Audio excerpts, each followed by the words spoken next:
riot. That would be great. Anyways, I'm going to read something I wrote in April 2007.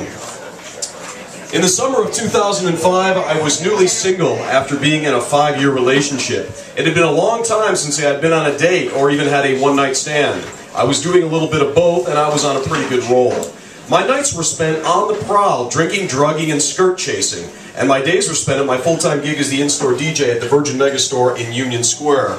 We often had events at the Virgin store that would include a live performance by a band followed by an autograph session. Sometimes we would just have the artist sign their latest CD or book. One day in August of 2005, we had hip-hop star 50 Cent in my store signing his autobiography, From Pieces to Weight. I had a picture taken with 50 Cent. When I put my arm around him to pose for the photo, I could feel how strong he was. I couldn't help myself and in full kiss-ass mode said to him, "Wow, you're really strong. You go to the gym every day?" He turned to me in a very sweet pitbull Mike Tyson-esque voice said, "Yeah, I try to." Following the photo, I had 50 Cent sign a copy of his book. He wrote, "To Brother Mike, stay cool, Playboy." I assumed Stay Cool Playboy was something he signed to all the guys, but when I asked my male co-workers what their 50 Cent autographs looked like, they were all different. I was the only one on the staff that got Stay Cool Playboy from 50 Cent. Later that day, following my work shift, I ended up at one of my favorite watering holes in the East Village, pounding Amstel Lights, talking to chicks, and most definitely trying to stay cool Playboy. I ran into my English friend, Natalie, who was in New York for most of the summer. I could always count on Natalie to have a drink or 10 with me and obsessively talk about rock and roll. As the night wore on, I was feeling the effects of the alcohol, and Natalie asked me if I needed a second wind. I said, "Sure, what do you have?" She replied, "Cocaine, would you like some?" I said, "No thanks, I haven't touched that stuff in years and I would probably have a heart attack." She said, "No problem, more for me." 5 minutes later, Natalie and I were in a locked bathroom snorting cocaine. I hadn't snorted coke in about 4 years and it was most enjoyable after not touching it for so long. I was no longer drunk. I was wide awake with a clear mind. The 8 Amstel Lights and 2 shots of Jameson that were in my system had just been erased by the cocaine. I felt like Superman. It was time to go back to the bar and start drinking all over again. Natalie and I were jabbering about rock and roll and gossiping about our mutual friends. We made more trips to the bar and more trips to the locked bathroom.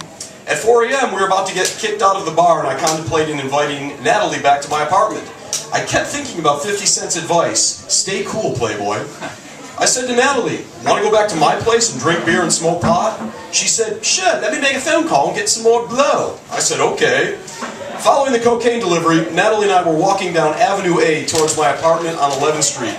I was drunk, coked up, coked out, and ready for some girly action.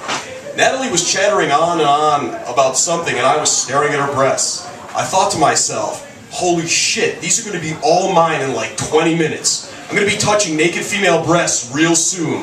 Oh my god, I can't believe that in just a few minutes, her shirt will be off, her bra will be off, and her tits will be in my face. I can't wait. Oh my god, I'm going to fuck those tits. After a pit stop at the deli for a couple of six-packs, we made our way back to my apartment and hung in the living room. Not the bedroom just yet, because 50 Cent said to stay cool Playboy. I put on Social Distortion, Sex, Love, and Rock and Roll CD as we cracked open our beers. I figured it was only a matter of time before we would have our clothes off. Suddenly, at 5:30 in the morning, Natalie's phone rang and she says, "Excuse me, I'll have to take this in the bathroom." Natalie disappeared into my bathroom for 10 minutes, and I can hear her talking on her telephone. I have no idea what's going on. Natalie came out of my bathroom and said, "I have to go, one of my friends has gotten herself in some trouble." I said, "Okay, no problem," but I'm thinking to myself, I thought we were gonna fuck. Natalie takes off and says, "I'll see you very soon, tomorrow or the next day. I really have to go, my friend, my friend." I'm disappointed as hell, but did not show my disappointment. I'm also trying to remember 50 Cent's advice.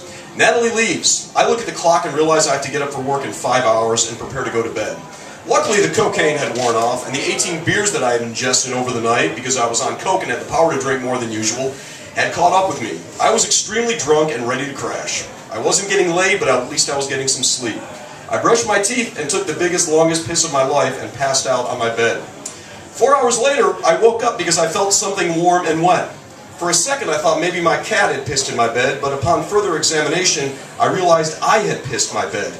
I didn't just piss my bed, I completely soaked my bed, my sheets, my comforter, and my pillows. I hadn't pissed my bed in 30 years. I thought I was going to get laid. Instead, I wet my bed.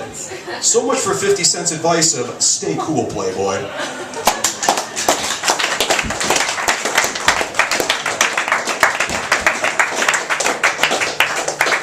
Thank you.